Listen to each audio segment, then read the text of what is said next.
More than 26 million families are seeing America's outdoor beauty by camping. They might rough it with tents or enjoy the creature comforts of RVs and converted vans as I'm doing. Since childhood, I've found it a great way to see nature, and for some, it's a year-round lifestyle and a $22 billion industry.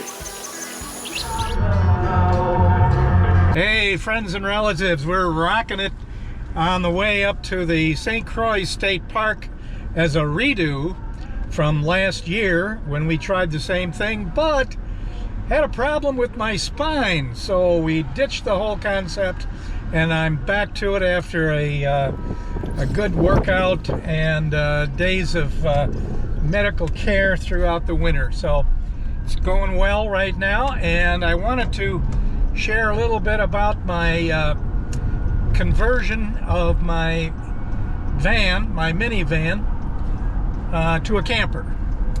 And it's with that in mind that I get closer to nature and photography, which is my primary passion, not so much the camper itself. That's just a vehicle to get me there. The pursuit of wildlife and scenics. I also don't go out full time. This is not my job. This is my passion, has been ever since I was a kid.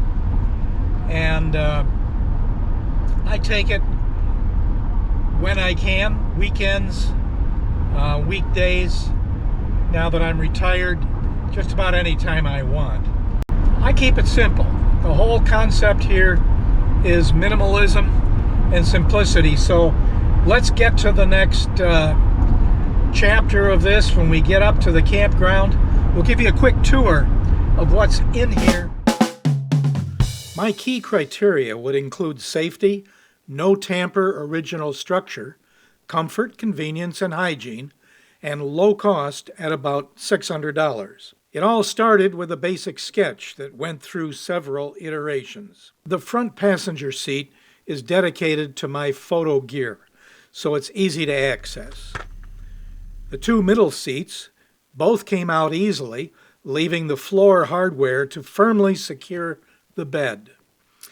And one of the two back seats folded into the seat well to make room for the 30-inch by 72-inch long bed with about a foot under the frame for storage.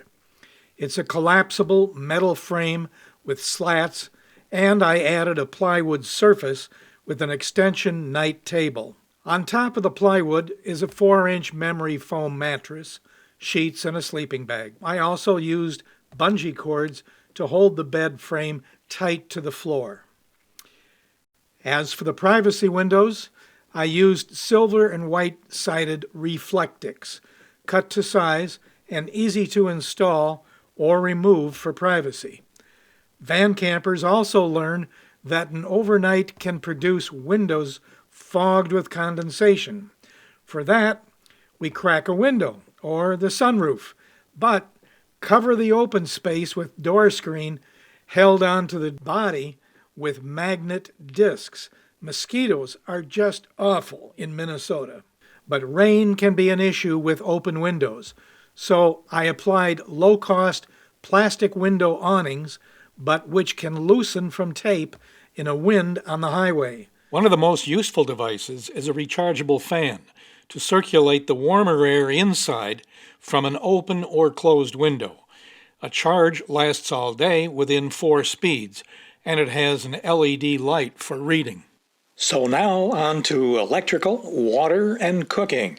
An essential part of my rig are 2 EcoFlow power generators totaling 2,100 watt-hours with 2 solar panels, which I haven't really used much.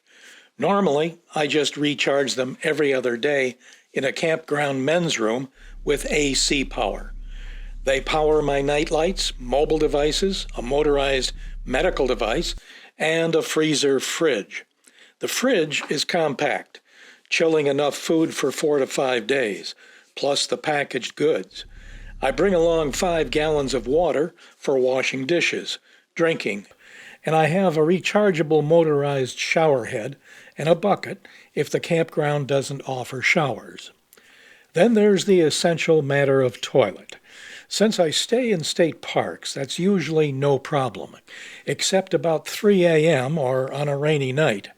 For that rare occurrence, I have a collapsible 16-inch high seat where I keep an empty gallon jug attached to a funnel and a garbage bag with some poo powder for number 1 and number 2.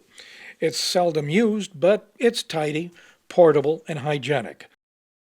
As for cooking, I use a simple propane camp stove for vegetables, pasta, meats, and a few prepared meals.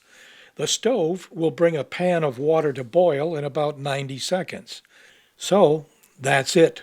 I try to keep it simple, comfortable, and functional while still enjoying nature photography. Speaking of which, here are a few scenes from my recent trip to the South Dakota Badlands.